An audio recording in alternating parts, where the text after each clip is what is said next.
ବସୁଦେବ ସୁତମ ଦେବ କଂସ ଚାଣୁରମର୍ଦ୍ଦନ ଦେବକୀ ପରମାନନ୍ଦ କୃଷ୍ଣ ବନ୍ଦେ ଜଗତ ଗୁରୁ। ଶ୍ରୀମଦ୍ ଭାଗବତ ଗୀତାର ଏ ମଙ୍ଗଳାଚରଣ ଆମର ଯେଉଁ ଗୁରୁ ଭାଇମାନେ ଏଇ ଅତି କ୍ଷୁଦ୍ର ଗଞ୍ଜାମ ଜିଲ୍ଲାରୁ ଆସିଥିବା ଦୁଇ କ୍ଷୁଦ୍ର କଳାକାରଙ୍କୁ ଅନେକ ଅନେକ ମୁଦ୍ରା ପୁରସ୍କାର କରିଥିବାରୁ ସେ ଭଗବାନ ବାସୁଦେବଙ୍କ ନିକଟରେ ଆମେ ପ୍ରାର୍ଥନା କରୁ ଏବଂ ଗୁରୁଙ୍କର ଚରଣାବିନ୍ଦରେ ଆମେ ଭିକ୍ଷା କରୁ। ଗୁରୁଙ୍କର ସଦା ଆଶୀର୍ବାଦ ଅଛି ଏବଂ ରହିଥାଉ ଏବଂ ଭଗବାନ ବିଭୁ ମଧ୍ୟ ମଙ୍ଗଳ କରିଥାନ୍ତୁ। ମୋର ଅତି ପ୍ରିୟ ମା ଭଉଣୀମାନେ, ମୋର ଭଦ୍ରମଣ୍ଡଳୀ, କୁନି କୁନି ଛୁଆ ମଉସାମାନେ ସମସ୍ତଙ୍କୁ ଭଗବାନ ଦୀର୍ଘାୟୁ କରି ମଙ୍ଗଳ କରିଥାନ୍ତୁ। ସଭିଙ୍କ ସ୍ୱାସ୍ଥ୍ୟ ସମ୍ପଦ ଭଲ କି ସଭିଙ୍କର ମନବାଞ୍ଛା ପୂର୍ଣ୍ଣ କରିଥାନ୍ତୁ। ବୋଲୋ ପ୍ରମାଣ ଦେଗବାର ଆପଣ ଖୁସି ତ? ଆରେ ବାବୁ ଆପଣ ମାନେ ଖୁସି ତ? ଶ୍ରୀଗଲା କି ଯଶ ପତାକା ଉଡୁ ଉଡୁ ଶ୍ରୀଗଲା କି ଯଶ ପତାକା ଉଡୁ ଉଡୁ କନେ ନ ଶୁଣୁଛ ଡାକ ଭକ୍ତ ପାଦେ ପଡୁ ପଡୁ ଶ୍ରୀଗଲା କି ଯଶ ପତାକା ଉଡୁ ଉଡୁ ସତ୍ୟ ଯୁଗେ ପ୍ରହ୍ଲାଦ ଚିନ୍ତିଲେ ତୁମରି ପାଦ ସତ୍ୟ ଯୁଗେ ପ୍ରହ୍ଲାଦ ଚିନ୍ତିଲେ ତୁମରି ପାଦ ମୁଖ ବଞ୍ଚାଇଲ ହସ୍ତିରାଜ ମାଡୁ ମାଡୁ ଶ୍ରୀଗଲା କି ଯଶ ପତାକା ଉଡୁ ଉଡୁ କନେ ନ ଶୁଣୁଛ ଭକ୍ତ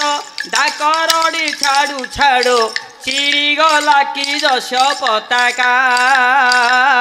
ଉଡୁ ଉଡୁ ତ୍ରେତୟାରେ ରାମ ହେଲ ଅହଲ୍ୟା ଉଦ୍ଧାର କଲ ତ୍ରେତୟାରେ ରାମ ହେଲ ଅହଲ୍ୟାକୁ ତାରିଥିଲ ହନୁମାନଙ୍କୁ ରଖିଲ ଲଙ୍କାଟାକୁ ପୋଡୁ ପୋଡୁ ଶ୍ରୀଗଲା କି ଯଶ ପତାକା ଉଡୁ ଉଡୁ ବାପରେ କୃଷ୍ଣାବତାରେ ଜନ୍ମ ହେଲ ବନ୍ଦୀ ଘରେ ଜନ୍ମିଥିଲ ବନ୍ଦୀ ଘରେ ଜନ୍ମିଥିଲ ବନ୍ଦୀ ଘରେ ଦ୍ରୌପଦୀ ମାନ ରଖିଲ ବସନଙ୍କୁ ଫେଡୁ ଫେଡୁ ଶ୍ରୀଗଲା କି ଯଶ ପତାକା ଉଡୁ ଉଡୁ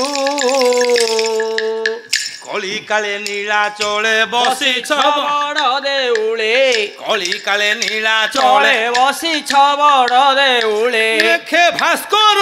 ତାର ଭକ୍ତ ରଡ଼ି ଛାଡୁ ଛାଡୁ ଶ୍ରୀଗଲା କି ଯଶ ପତାକା ଉଡୁ ଉଡୁ କନେ ନ ଶୁଣୁଛ ଭକ୍ତ ଡାକ ରଡ଼ି ଛାଡୁ ଛାଡୁ ଶ୍ରୀଗଲା କି ଯଶ ପତାକା ଉଡୁ ଉଡୁ ଏହିପରି ପ୍ରଭୁଙ୍କ ନାମ ଗାଉଛନ୍ତି ରେ ବୁଝିଲୁ ତ? ବୁଝିଲ? ଏ ଡାକି ଡାକି ବେଶୀ ହାଲିଆ ଲାଗୁଛି। ଫୋନ ଟିକେ କରିଦେଲେ ଭଲ ସୁବିଧା ହୁଅନ୍ତା। ସତିକିରେ ଆରେ ଫୋନଟା ଅଛି ହୃଦୟ ଭିତରେ, ଖାଲି ନମ୍ବର ଜାଣିକି ଦବେଇ ପାରିଲେ ବାପା ହେଲା। ମହାପ୍ରଭୁଙ୍କର ତେଣୁ ଭାବକୁ ପୁରା ସେ ନିକଟରେ ଅଭାବକୁ ଦୂର। ତେଣୁ ଆମର ଭାବଟା ହେଲା ନମ୍ବର। ସେ ପ୍ରଭୁଙ୍କର ସେଇ ଗୁରୁଙ୍କର ଆଶୀର୍ବାଦ ପାଇଗଲେ ସେ ଭାବ ଆମକୁ ଦରକାର। ସତ କଥା। ଏଣୁ କରି ବେଶ୍ୟା ମାନେ ଏହିପରି ଯାଉଛନ୍ତି ଭଗବାନଙ୍କୁ ଧ୍ୟାନ କରି କରି ହେଲେ ଶିବଙ୍କୁ ହୃଦୟ କରିଣ ସ୍ମରଣ ଯାଉଛନ୍ତି ବାମାଗଣ ଦେଖ ଯାଉଛନ୍ତି ବାମାଗଣ ନର୍ମଦା କୂଳରେ ଋଷ୍ୟ ଶୃଙ୍ଗଙ୍କର ରହିଅଛିଟି ଆଶ୍ରମ ଆହା ମୁନି କି ପଚାରି ଶୁଣ ଯୋଉଠି ଋଷିଙ୍କର ଆଶ୍ରମ ଆଜ୍ଞା ଜଙ୍ଗଲ ଅଞ୍ଚଳ ହେଇଛି ସେ ନଦୀ କୂଳେ ଗୋଟେ ଗଛ ଗୁହାଡ ରଖିଦେଲେ ଯେମିତି ଋଷିଙ୍କର ନଜର ନ ପଡିପାରିବ ନାବ ଉପରେ। ହେଲେ ତାଙ୍କ ବାପା ଅଛନ୍ତି କିଏ ନା ବିଭାଣ୍ଡକ। ବିଭାଣ୍ଡକ ନିତ୍ୟକର୍ମ ସାରି ବୋଲେ ପୁଅ ମୁଁ ଯାଉଛି ତପସ୍ୟାକୁ। ସକାଳୁ ନିତ୍ୟକର୍ମ ସାରି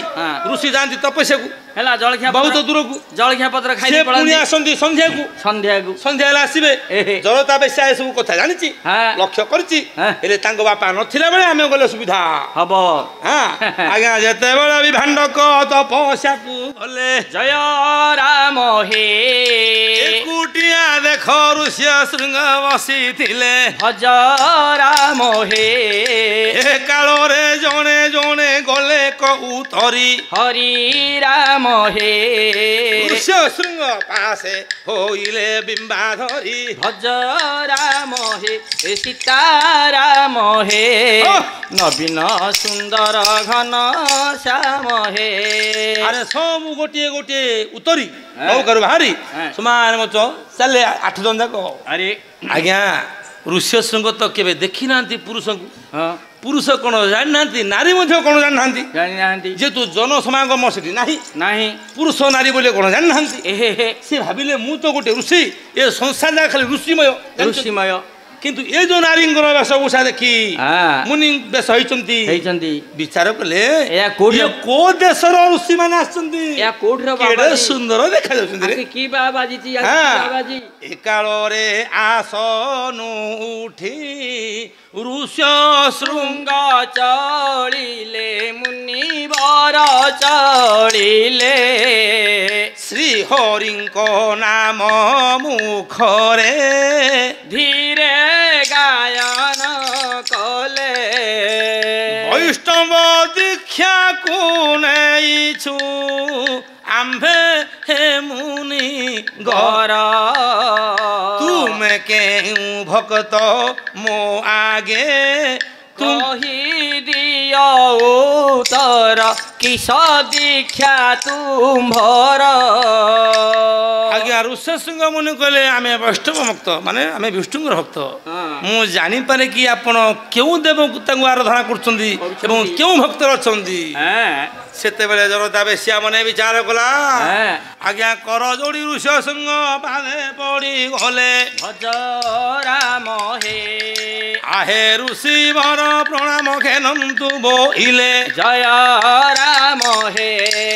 ଆମ୍ଭେ ପରା ଶୈବ ଭକ୍ତ ଆହେ ମୁନି ବର ଭଜ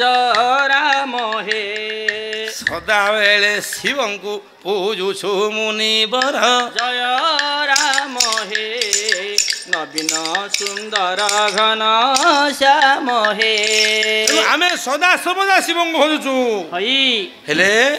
ମୁନି ମାନେ ତୁମେ ଧନ୍ୟ ଯେହେତୁ ତୁମେ ଶିବଙ୍କୁ ଦେଖିପାରୁଛ ଭଜି ପାରୁଛ ତମ ଶିବ କୋଉଠି ଅଛନ୍ତି କହିପାରିବ କି ଏହି କାଳେ ନାରୀ ମାନେ ମନେ ବିଚାର କଲେ ନିଜ ସ୍ତନ ଯୁଗଳ କୁହେ ଧୀରେ ଦେଖାଇ ଦେଲେ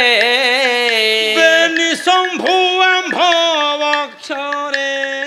ହୋଇଛନ୍ତି ତ ବାସ